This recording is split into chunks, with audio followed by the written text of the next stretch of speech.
ખેડાના ઠાસરાની the જે.એમ. Desai સ્કૂલમાં વિદ્યાર્થીઓને સજા આપવાના મામલે ગંભીર આક્ષેપો સામે આવ્યા છે. માત્ર 1-2 લેસન બાકી હોવાને કારણે 4 વિદ્યાર્થીઓ અને 8 વિદ્યાર્થીઓ પાસે 50-50 ઉઠક બેઠક કરાવાઈ હોવાનો આક્ષેપ છે. આ દરમિયાન જીયા સોલંકી નામની વિદ્યાર્થીનીની તબિયત લથડતા તેને હોસ્પિટલમાં સારવાર આપવામાં આવી, જ્યારે સમગ્ર ઘટના સીસીટીવી કેમેરામાં કેદ થઈ હોવાનું પણ જણાવવામાં આવી રહ્યું છે. કાલે મારા લેસનમાં ખાલી 1-2 જે પ્રશ્ન બાકી હતા, હું ટીચરને કહેવા જાઉં આનાથી પહેલાં એમને મને ઊભી કરી દીધી અને 50 ઉઠક બેઠક કરાવી. એમાં મારી ચાપ ખુલી ગઈ હતી ને પાછળની, તો હું જસ્ટ મારા ફ્રેન્ડને કહેતી હતી કે પાછળની ચાપ મને વાગી આપે. એમાં બી ટીચરે મને બીજા 10 ઉઠક બેઠક કરવાનું કહી દીધું અને એમાં બી મને બેન્ચીસે જઈને ઊભી રાખવાનું કીધું. બીજું શું તકલીફો થઈ ઉઠક બેઠક કરવાથી? મને પગમાં બહુ દુખાયું, પછી બોટલ ચડાવવા પડ્યો, અશક્તિ આવી ગઈ હતી અને તાવ બી બહુ. ઘટનામાં એવું હતું કે મારી બેબી જે.એમ. દેસાઈ સ્કૂલમાં 10મા ધોરણમાં અભ્યાસ કરે છે.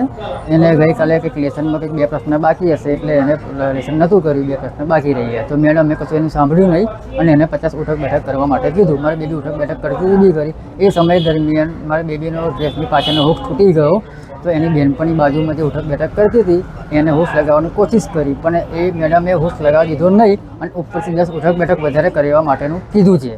તો આ ટીચરને આવી પનિશમેન્ટ આપવાનો કોઈ અધિકાર છે જ નહીં. આવો અધિકાર કોઈ આપ્યો બી નથી. ગવર્મેન્ટ કઈ પનિશમેન્ટ છોકરાઓને કરી શકે. અને ઉઠક બેઠક કર્યા પછી બી મારી બેબીને બેન્ચીસ ઉપર ઊભી રાખી અને 2 હાથ ઊભા કરી એને કન્ટિન્યુઅસલી પીરિયડ પૂરો ના થાય ત્યાં સુધી એને ઊભી રાખી હતી. અને મારી બેબી બીમાર થઈ ગઈ છે. અત્યારે મારી બેબીને 99+ ફીવર તાવ છે અત્યારે એને, બરાબર છે. તો એની જવાબદારી કોની? મારી બેબી કંઈક થઈ તો જવાબદારી કોણ લેશે? સ્કૂલ લેશે કે ટીચર? જે કંઈક ઘટના બની છે અને જે દોષિત હશે એને આપણે 100% સજા કરવા માટે તૈયાર છે.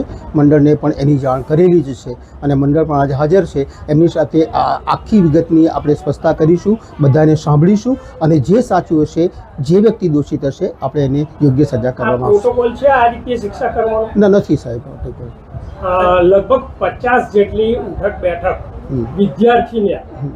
વિદ્યાર્થીઓ અને વિદ્યાર્થીનીઓને કરાવવામાં આવેલી છે. બરાબર.